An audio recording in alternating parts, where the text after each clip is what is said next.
This video was made possible by The Crew 2, a new open-world racing game from Ubisoft. More about that after the video. Time is something that none of us can escape from, and all of us around the world live with different times and different schedules. Planning these times and schedules can get complicated when you board a plane or travel some other way between different time zones. Like when you fly between New York City and Los Angeles, where you would have to adjust your clock back 3 hours upon arriving in LA. But some other trips around the world can get way more complicated than that, thanks to how badly we've messed around with the global time zones. In a perfect world, our planet would be divided between 24 equal time zones, each representing 1 hour of the day. But we don't live in that world. We live in a world where countries, borders, and politics exist that have horribly skewed this perfect ideal into something that looks more like this. And here are the most extreme examples of the oddities you can find using this map.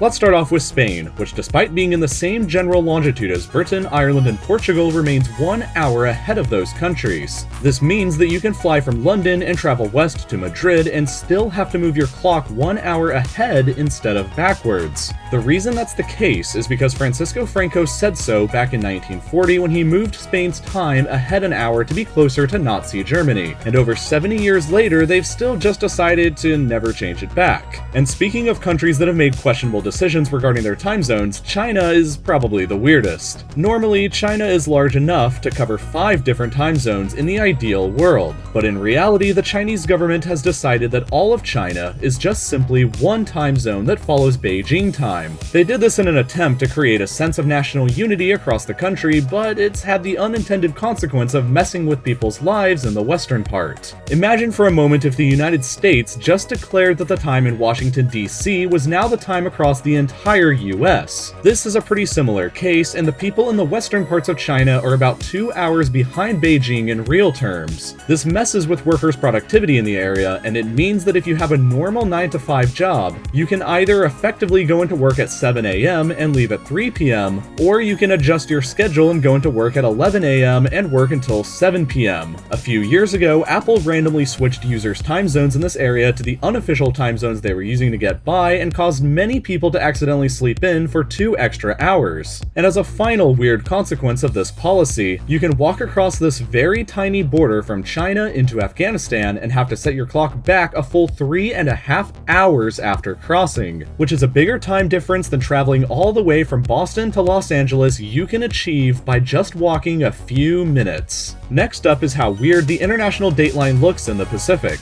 Again, in theory, the international dateline would be a straight line with a 24-hour time difference on either side of it. While the Pacific here is mostly empty, there are a few islands and land chunks that curve the line pretty dramatically in some places. Like here in Samoa, where the government decided to completely skip December 30th, 2011 and move the country forward an entire day. Besides them not liking LeBron and wanting to skip his birthday, the other reason they decided to do that was because way back in 1892, the Samoan king moved the country east of the dateline in order to be closer connected to the US. But over 100 years since then, Samoa's economy grew closer to Australia and New Zealand instead, despite being 21 hours ahead in time from Sydney. So in 2011, they changed it back to how things were before 1892. But this created another awkward situation in neighboring American Samoa just 70 kilometers away, which stuck with being east of the dateline, which makes a 24-hour time difference between them and a 25-hour time difference in the summer. But even weirder is this monstrosity in Kiribati, where the dateline lunges out 2,000 miles to surround it before coming back to relatively normal. This situation means that you could start in Hawaii on a Monday, travel south and end up in Tuesday, and if you kept going south you'd end up back in Monday. This also means that at some point every day, there exists 3 days going on at the same time in different parts of the world. When it's 6:30 a.m. in New York on Saturday, it's 11:30 p.m. in American Samoa on Friday, and it's 12:30 a.m. in Christmas Island, Kiribati on Sunday. But perhaps the weirdest time zone change you can ever experience is right here in the United States. The US is mostly pretty straightforward, with 4 time zones that cover the continental 48 states, and 1 each for Hawaii and Alaska. But daylight savings time is where things get complicated. 2 states don't follow daylight savings time: Hawaii, which doesn't matter because it's surrounded by ocean, and Arizona, which is weird because it's surrounded by land. But Arizona gets even more weird when you consider the borders of the Navajo Reservation, which does follow daylight savings time.